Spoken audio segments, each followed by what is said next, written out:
perdendo o medo das leis materiais. Muitas pessoas temem as leis materiais ou físicas, e às vezes, como metafísicos, temem até as leis mentais. Mas não há razão para isso, porque, se praticarmos fielmente o princípio de uma lei, de Deus como legislador, permaneceremos na compreensão de que a lei, em sua plenitude, é espiritual e é, portanto, tão perfeita e harmoniosa que nunca encontraremos ocasião para temer uma lei material, nem mesmo a lei do calendário, do envelhecimento. Mas somos nós que devemos conhecer a verdade. Somos nós que devemos praticar a correta mensagem da verdade, para que possamos desenvolver essa consciência. Perdendo o medo das pessoas e pelas pessoas. Para o mundo das aparências, nossos maiores medos são o homem e a potencialidade do homem para fazer o mal. Tememos aqueles que seguiram o caminho errado na vida. Tememos aqueles que entraram na arena da política com motivos errados. Tememos por nossos filhos quando estão crescendo, porque pensamos que podem ser desencaminhados e fazer coisas más. Tudo isso, entretanto, é dissipado à medida que adquirimos a consciência de Deus como ser individual. Apesar do fato de que as crianças podem parecer muito humanas, muito perniciosas e tudo o que os filhos eventualmente podem ser, todo pai deve levar para dentro de si a compreensão de Deus como constituindo alma, mente e o espírito deles, lembrando-se conscientemente de que até mesmo seus corpos são o templo do Deus vivo. Isso ajuda a manter seus corpos puros. Assim, o Pai constrói dentro de si uma tal consciência da vida de Deus, da lei de Deus e do Espírito de Deus como constituindo o indivíduo, que todos aqueles que estão dentro do alcance de sua consciência ficam sob sua graça em vez de sob a lei dos homens. O velho homem vive sob a lei. Esta consciência iluminada que buscamos e alcançamos em parte, acabará por trazer à tona a experiência que o Mestre Jesus tentou nos dar ao nos tirar da vida sobre a lei hebraica, para a nova vida que é viver pela graça. Devemos entender, antes de tudo, que o Mestre reconheceu 2 estados de consciência. Sua declaração em João capítulo 18, versículo 33 diz: "Meu reino não é deste mundo." Indicava claramente que para ele haviam 2 estados de consciência. A natureza desses estados de consciência são reveladas por João, porque a lei nos foi dada por Moisés, mas a graça e a verdade vieram por Cristo Jesus. Em João capítulo 1, versículo 17. É importante entendermos claramente o significado disso, porque isso também faz parte da meta que tentamos atingir no caminho espiritual e, em certa medida, estamos alcançando. Como seres humanos, vivemos inteiramente sob a lei. Somos governados por leis físicas e mentais, mas a maior de todas as leis é aquela que realmente causou estragos na vida da humanidade, que é a lei de como você semeia, assim colherá, aquela que foi chamada de karma ou lei kármica. Na verdade, a lei kármica é a mesma lei de como você semeia, assim colherá. Como fazemos ao outro, assim será feito a nós. Como seres humanos, vivemos sob essa lei. Cada vez que pensamos, sim, até mesmo pensamos em qualquer coisa desagradável sobre alguém, algo falso, malicioso ou sensual, colocamos em ação a lei do karma, a lei do como você semeia, assim você colhe. Decretamos para nós mesmos o que acabamos de enviar. Estamos chamando de volta para nós aquilo que acabamos de fazer ou pensamos de outra pessoa. Sem dúvida, certamente volta para nós. Na verdade, o Mestre Jesus disse que não precisamos necessariamente matar um homem para que o castigo volte para nós. Em Mateus capítulo 5, versículo 22 é dito: todo aquele que se irar sem causa contra seu irmão será réu de juízo. Em Mateus 5, 28 é dito: todo aquele que lançar um olhar de cobiça para uma mulher já adulterou com ela em seu coração. Só de pensar nisso. Esse é um remédio muito forte quando paramos para pensar o quanto nossos pensamentos às vezes ficam descontrolados pela raiva, pelo ressentimento, algo de natureza injusta, algo de natureza falsa, fofoca ou escândalo. Então, às vezes, nos perguntamos por que aconteceu isso ou aconteceu aquilo conosco e sentimos que não merecíamos. Mas agora sabemos, colocamos em ação o próprio mal que se abateu sobre nós. É assim que vivemos como seres humanos, mas o Mestre Jesus tentava nos elevar a outra consciência, onde esta lei não opera, onde não existe mais uma lei do tempo para nos afetar, uma lei da matéria, uma lei do veneno, uma lei dos germes ou uma lei do karma. Toda a sua missão era nos elevar a um estado de vida onde a lei não opera, onde o karma não opera. Os cristãos perderam totalmente o ponto e, portanto, nos últimos 1700 anos, o mundo cristão tem vivido sob a lei, em vez de sob a graça. Viver sob a graça. O que é a graça? A graça é viver em harmonia absoluta e completa em todos os setores de nossa vida. Viver sem força, sem poder, sem esforço, sem pensar, sem ganhar nosso sustento por conivência humana e sem merecer isso. A vida vem a nós como um presente de Deus, como herdeiros de Deus. Pense nisso e considere cuidadosamente esta passagem de Romanos. Porque a inclinação da carne é morte, a inclinação do espírito é vida e paz. Porque a inclinação da carne é inimizade contra Deus, pois não é sujeita à lei de Deus, nem em verdade o pode ser. Portanto, os que estão na carne não podem agradar a Deus. Vós, porém, não estáis na carne, mas no Espírito, se é que o Espírito de Deus habita em vós. Romanos capítulo 8, versículos 6 ao 9. Como seres humanos, não estamos sob a lei de Deus, nem sob a graça de Deus, sem receber o dom de Deus, a proteção de Deus ou o apoio de Deus. Mas, se é que o Espírito de Deus habita em nós, tudo isso é eliminado.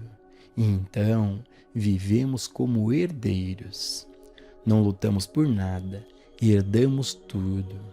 Não nos esforçamos, nós o recebemos como um dom de Deus, como a graça de Deus. Isso que o Mestre Jesus ensinou, e o mundo tem estado muito cego para aceitar isso. Como saímos da lei para termos o Espírito de Deus habitando em nós, para que nos tornemos filhos de Deus e vivamos pela graça? O primeiro passo é revisar o Sermão da Montanha e ver o que o Mestre Jesus ensinou que deve ser abandonado. Em outras palavras, revisar aquela parte que lida com o que você já ouviu falar e depois aquela outra parte em que ele diz: mas eu, porém, vos digo. Precisamos ser conscientes, tentando cumprir aquele lado do Sermão da Montanha. Superando a semeadura e a colheita. Pode-se simplificar, compreendendo todos os dias e, se necessário, várias vezes ao dia, a seguinte contemplação: eu, de mim mesmo, nada posso fazer, seja mal ou bom. Eu, de mim mesmo, não desejo fazer o mal nem o bem. Desejo apenas ser um instrumento pelo qual o amor de Deus alcança o mundo. Não o meu amor, mas o amor de Deus. Não meus dons, mas os dons de Deus. Não a minha bondade, mas a bondade de Deus. A cada dia, tenhamos a certeza de perceber que tudo de natureza negativa que ainda está em nossa consciência não é nosso, é impessoal, é da mente carnal, portanto, não pode produzir nenhum mal. E também devemos perceber que tudo o que é bom que está em nossa consciência não é nosso, é o bem de Deus. Quando fazemos isso, morremos diariamente para nós mesmos. Estamos saindo de sob a lei, porque agora não estamos semeando o mal e não estamos semeando o bem. Portanto, não colheremos o mal e nem colheremos o bem. Agora não vamos semear e não vamos colher. Seremos os instrumentos da graça de Deus. Enquanto houver uma semeadura e uma colheita, haverá um eu fazendo isso. Mas, no momento em que não estivermos mais semeando ou colhendo, haverá apenas Deus resplandecendo. Se dissermos a nós mesmos, eu deterei o mal, estaremos nos dando crédito demais, como se estivéssemos nos valorizando por sermos bons, porque queremos evitar o mal. Não devemos fazer isso. Devemos perceber que o mal não é um poder. O mal não tem uma pessoa em, sobre quem ou por meio de quem operar. O mal é um nada. E o bem? Não. Não há nada de bom em você ou em mim a ser feito. Por que me chamas de bom? Não há um bom senão um só, que é Deus. Trecho de Mateus capítulo 19, versículo 17. Que eu apenas seja usado pelo Pai, que o bem de Deus e a graça de Deus fluam através de mim, para todos que eu encontrar, seja amigo ou inimigo, seja branco ou negro, judeu ou gentio, protestante ou católico, que eu seja um instrumento através do qual a graça de Deus flui tanto para o santo quanto para o pecador. Não atribuir qualidades a uma pessoa.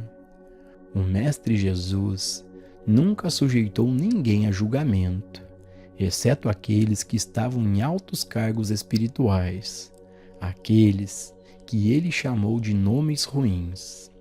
Quando vemos alguém vestindo o manto de virtude e retidão em altos postos, mas sendo podre por baixo, provavelmente está tudo bem levar o chicote até ele e expulsá-lo do templo, e não de outra forma, porque aqueles impostos elevados que estão conscientemente fazendo o mal, às vezes precisam de um duro despertar. Mas, no geral, nos é seguro adotar o princípio de nenhum julgamento, de nenhuma crítica, nenhuma condenação, deixando que a graça de Deus flua para qualquer um, e todos dentro do alcance de nossa consciência, perto ou longe, santo ou pecador. Saímos da lei e entramos sob a graça quando não mais atribuímos o mal a nós mesmos ou a outrem, mas sempre o despersonalizamos. E, acima de tudo, quando não atribuímos qualidades do bem a nós mesmos. Jamais nos enganemos acreditando que somos bons, que somos filantrópicos, que somos caridosos, que somos gentis, porque por nós mesmos não somos nada disso. Se essas qualidades estão encontrando expressão através de nós, é porque Deus está encontrando expressão através de nós. E todas essas qualidades pertencem a Deus. Se temporariamente qualquer parte do mal encontrar uma saída através de nós, não nos condenemos, mas imediatamente o despersonalizemos e percebamos que isso também não é nosso. É a mente carnal que temporariamente deixamos encontrar expressão, e nosso conhecimento disso é como se estivéssemos nos arrependendo. A impessoalização conduz à consciência superior. Arrependimento é a palavra que o Mestre Jesus nos deu. O arrependimento é o essencial. Arrependimento não significa usar pano de saco e cinzas ou ficar contra a parede de lamentações e chorar sobre nossos erros do passado. Arrependimento significa o reconhecimento de que somos culpados, juntamente com a declaração de que não pretendemos permitir que isso aconteça novamente enquanto isso estiver ao nosso alcance. Impessoalizamos o mal para não condenarmos a nós mesmos ou a outrem, mas também impessoalizamos o bem para reconhecer que tudo que flui através de nós ou de outro é realmente Deus encontrando saída e expressão. Dessa forma, passamos de viver sob a lei para viver sobre a graça de Deus. Estamos sob a graça de Deus na medida que não há mais um senso pessoal dentro de nós para fazer o mal ou para fazer o bem. Somos ensinados a morrer diariamente. E morrer diariamente não significa transformar o mal em bem. Significa deixar o sentimento pessoal do eu desaparecer o mais rápido possível, para que vivamos na consciência de que todo o mal que existe é impessoal, é um nada. Tudo o que existe de bom é a graça de Deus. Isso deixa o pequeno eu fora de cena.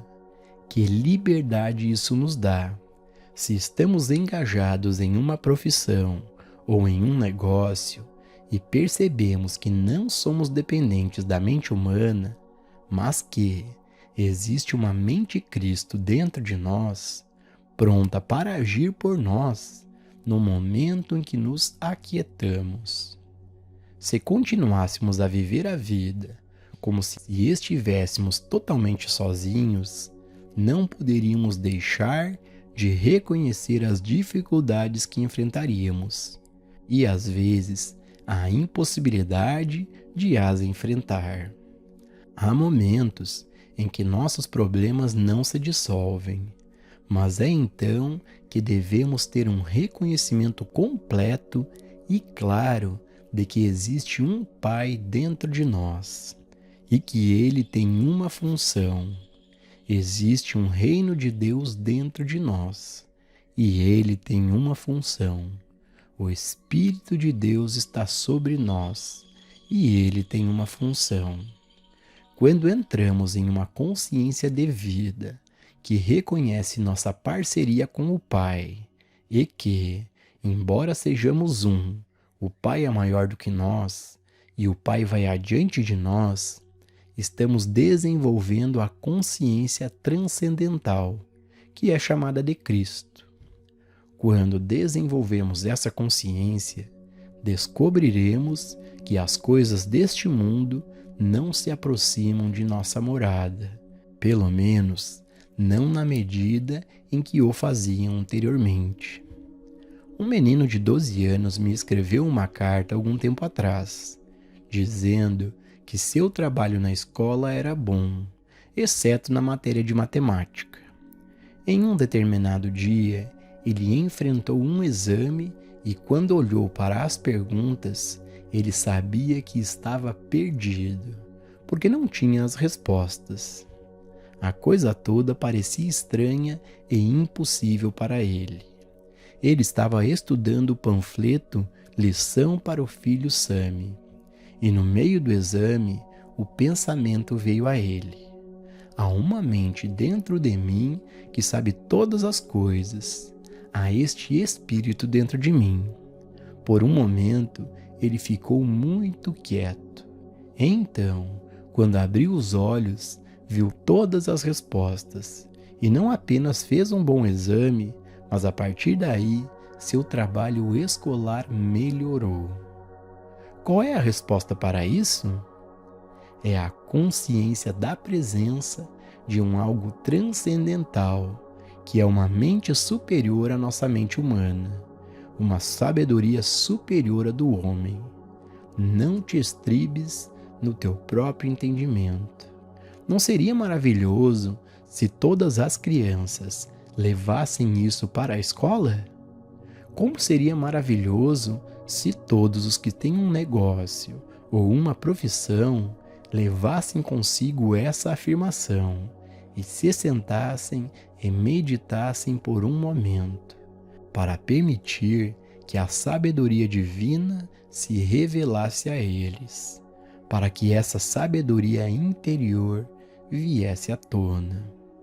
Por usar a mensagem da verdade correta encontrada nas Escrituras e nos escritos espirituais, com a qual construir essa consciência superior, então, quando a consciência superior está sobre nós, não precisamos mais da mensagem da verdade, exceto para o propósito de ensinar.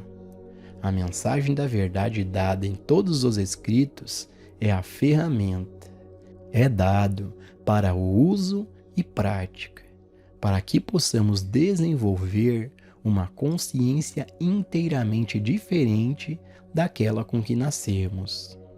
Através do estudo e da prática dos princípios, é desenvolvida uma consciência que não mais teme e não mais odeia, por causa do reconhecimento de um poder.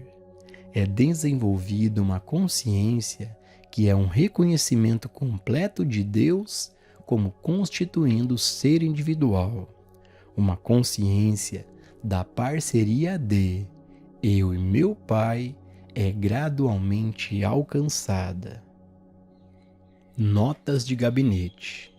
Frequentemente, quando nos sentamos para meditar, nossa mente parece estar agitada com pensamentos sobre pessoas, sobre condições e ideias que aparecem como problemas a serem resolvidos. Isso, é claro, é o resultado da crença universal ou hipnotismo universal, que afirma que existem dois poderes. Em vez de deixarmos a mente girar continuamente com esses problemas, nos afastamos deles, sabendo que temos a capacidade de governar a mente, porque ela é nosso instrumento. Vejamos esta contemplação.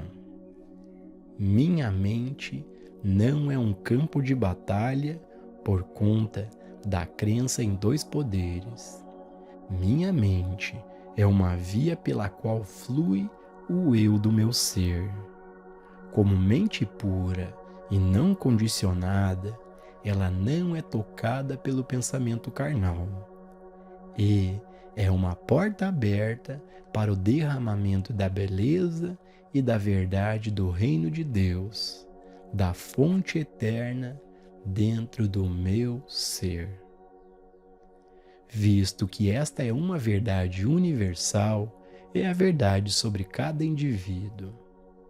Depois dessa compreensão, é mais fácil se acalmar, relaxar e ouvir, até que a liberação venha de dentro.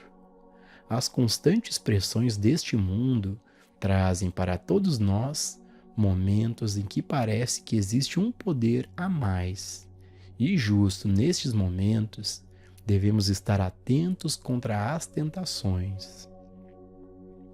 Em vez de ceder à tentação, tomamos posse de nossa mente e a colocamos em seu devido lugar como nosso instrumento, sujeito à nossa direção, nosso servo, em vez de nosso Senhor. Os 2 capítulos seguintes dos escritos devem ajudá-lo a fazer isso. Domínio sobre a mente, o corpo e o bolso, do livro Nossos Recursos Espirituais, e a mente incondicionada, do livro Trovejar do Silêncio. Trechos preparados pelo editor. A vida, se confiada inteiramente à nossa própria força e sabedoria, pode ser às vezes boa e às vezes má.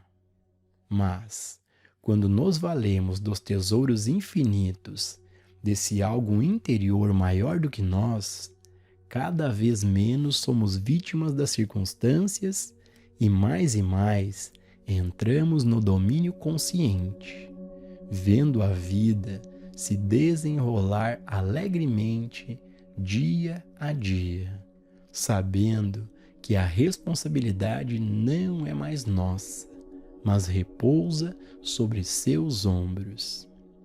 Joel Goldsmith enfatizou a importância de praticar constantemente a presença e, assim, estarmos conscientes de sua atividade em nossa experiência.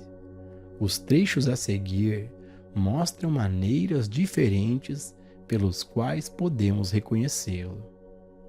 Praticando a presença. Eu nada posso fazer por mim mesmo.